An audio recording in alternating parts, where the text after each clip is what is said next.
Doctor साहब, आप doctor Mudassir रियाज साहब हैं हमारे साथ। आप प्लीज़ ये फीड फाउंडेशन की जो अपनी सर है आपकी प्रेजेंटेशन, इसको कंटिन्यू करें और इसको सर जी ये मैं कर बिग ये कर दें, इसको लार्ज कर दें। ये आपका जो है ना, इसको आइकन जो है आपका नज़र आ रहा है आपके सामने, इसको आप फुल स्क्रीन कर दें इसको।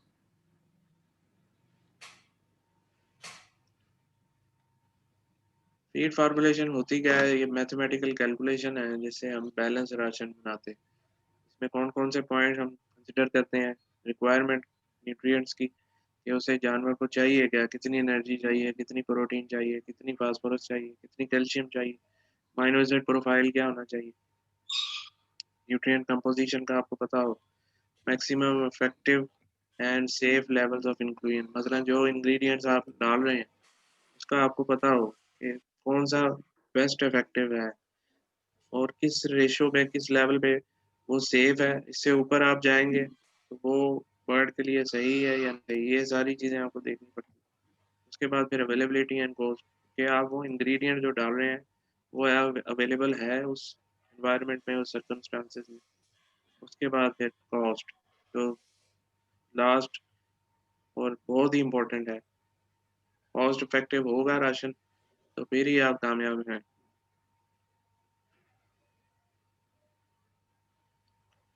रिक्वायरमेंट्स ऑफ न्यूट्रिएंट्स में क्या-क्या चीज़ें होती हैं? उसकी मेटाबोलाइजेबल एनर्जी होती है, प्रोटीन, अमीनो एसिड, उसके आगे ये अमीनो एसिड दिए हुए हैं, लाइसिन, मेथियोनिन, सिस्टीन, थ्रेओनीन, ये सारी चीज़ें, calcium, available phosphorus, electrolyte balance आपने देखना है, ट्रेस मिनरल्स की आपने देखनी है, परसेंटेज, ये विटामिन्स जो हैं वो आपने एक स्टैंडर्ड्स हैं उसको फॉलो करते हुए उसकी डोज़ आपने सेट करके प्री मिक्स में डालनी है और प्री मिक्स जो है आगे फिर आप उसमें राशन में डालते हैं।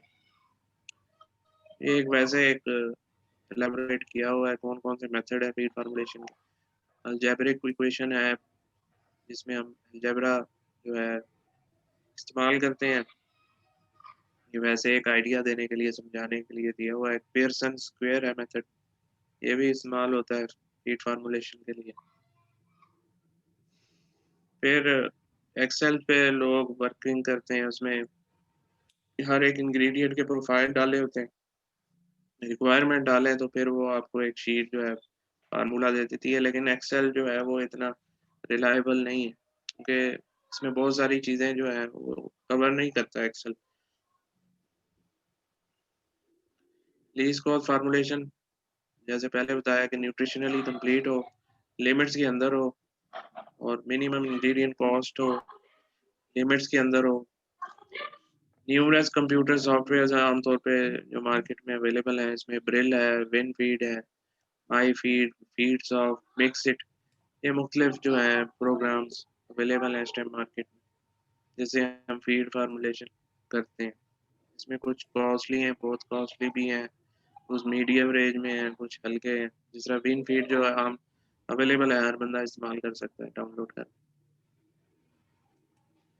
कंक्लूजन क्या है हमारा कि हम understand the nutritional needs of bird, या हम बर्ड की न्यूट्रिशनल नीड्स को पहले समझें, ठीक है। फिर इंटेंसिव सिस्टम यही है हमारा कि जो शेड के अंदर जानवर हमारा ग्रो करता है उसको बैलेंस डाइट दें और लो कॉस्ट मटेरियल उसमें ऐड करें।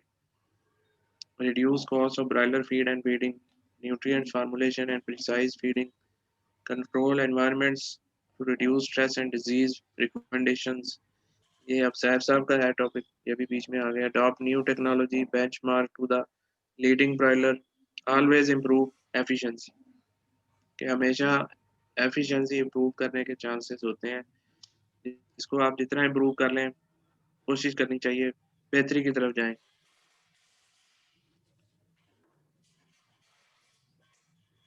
Nutrient requirements have to be regularly updated for precision and economical feeding.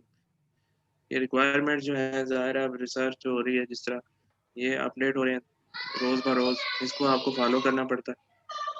Additive effects of the additive should be quantified in terms of nutrient values to help in formulation.